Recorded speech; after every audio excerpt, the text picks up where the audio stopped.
हाँ, नमस्ते जी। हमारे बीच में अक्सर ये प्रश्न पैदा होता है कि जाति किसे कहते हैं। बहुत भयंकर ये प्रश्न आज वर्तमान में हो रहा है। जाति क्या है, जातिवाद क्या है, और जाति का वेदों में क्या संबंध है, क्या वहां नाम है, किस प्रकार की व्याख्या है। मैं बड़ा दुखी उसमें अनुभव करता हूं जब मैं देखता हूं लोगों को, बड़े बड़े लोगों को, बड़े स्कॉलर जो जाति शब्द को समझ नहीं पाते। जाति है क्या?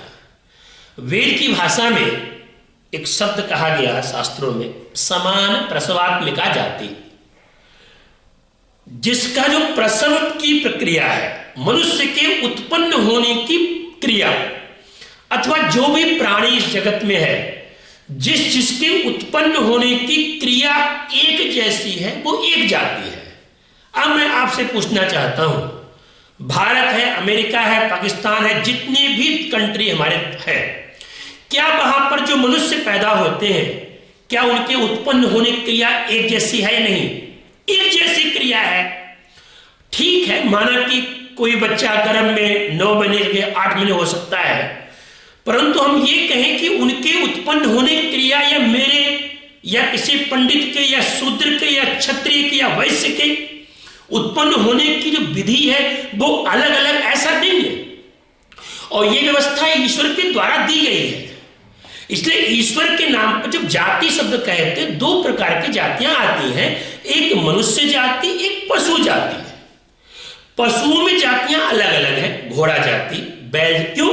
घोड़ा और घोड़ी के उत्पन्न होने की व्यवस्था एक है। कुत्ता और कुतिया के उत्पन्न होने की व्यवस्था एक है। तो वहां जातियों के अलग अलग विभाग बन जाते हैं। घोड़ा जाति है, कुत्ता जाति है, बैल जाति है, गाय जाति है, इस प्रकार के। पर वहां पर भी नियम है, उनकी भी उत्पन्न होने की क्रियाएं एक है। न केवल उत्पन्न, अपितु उनका भोजन भी एक है और आयु भी एक है।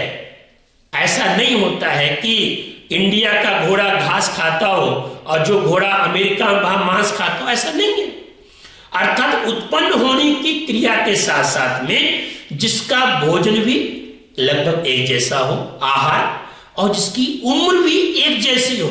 ऐसा नहीं होता है कि अमेरिका के घोड़े की उम्र 200 ईयर्स है और भारत के घोड़े की उम्र 10 साल है, ऐसा नहीं है। उनकी जाति भी, अर्थात उत्पन्न होने की क्रिया एक जैसी होती है, उनकी जो आयु है वो भी एक जैसी होती है, और भोग क्या खाना है वो भी एक जैसा होता है। अब बात आती है मनुष्यों की। तो मनुष्यों में जाति फिर क्या व्यवस्था हुई? तो जाति जब शब्द कहते हैं तो उससे केवल मात्र मनुष्य जाति का ही ग्रहण होता है, क्योंकि सारी दुनिया के मनुष्यों के आंख और कान नाक यहां पर ही है।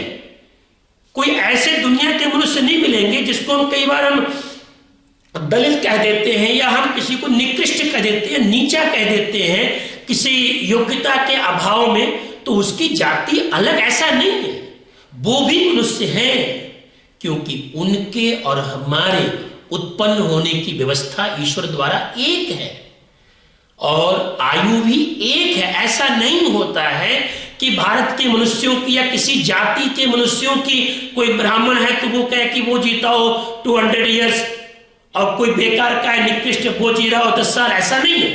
उनकी आयु भी एक है। अर्थात मनुष्यों की जाति के साथ साथ में जो प्रक्रिया है उत्पन्न होने की वो एक हो गई, और उसके साथ साथ उसकी जो उम्र है वो भी लगभग एक है। ठीक है, कई बार बीमारी आदि से कई बार हो जाता, परंतु लगभग जो उम्र है मनुष्यों की वो सारे मनुष्यों की एक जैसी है, लगभग आसपास में। और आहार, खाने की व्यवस्थाएं भी, खाने की क्रिया भी, मुंह से लेना है, अन्न ग्रहण करना है, वो भी लगभग बराबर है।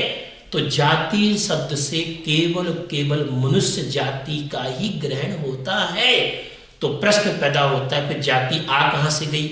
वर्तमान जो हमारे जो नाम के पीछे लगता है, तथा कथित जो शब्द लगता है जिसको हम जाति, वो क्या है? उसका अर्थ ये हुआ, प्राचीन काल में जब गुरुकुल में विद्यार्थी जाता था तो जाने से पूर्व उसकी कोई जाति नहीं होती थी, कोई उसका वर्ण भी नहीं होता था।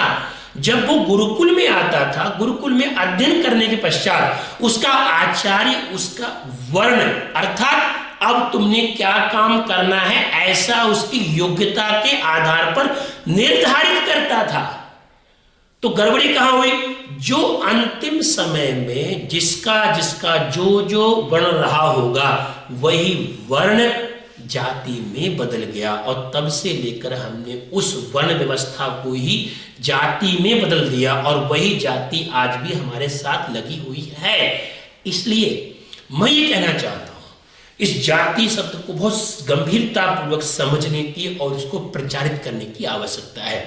इस प्रकार की व्याख्याएं, इस प्रकार के वक्तव्य सुन करके हम सब परस्पर में एक भाईचारे का संदेश, जातिवाद मुक्त भारत का संदेश या उसकी कल्पना कर सकते हैं, और फिर से ये देश समृद्ध होकर के परस्पर में एक दूसरे का सहयोग करते हुए, एक दूसरे का अनायास उपहास न करते हुए, एक दूसरे की योग्यता का लाभ लेते हुए स्वयं की उन्नति में, राष्ट्र की उन्नति में, परिवार की उन्नति में, तो इससे देश हमारा समृद्ध बनेगा।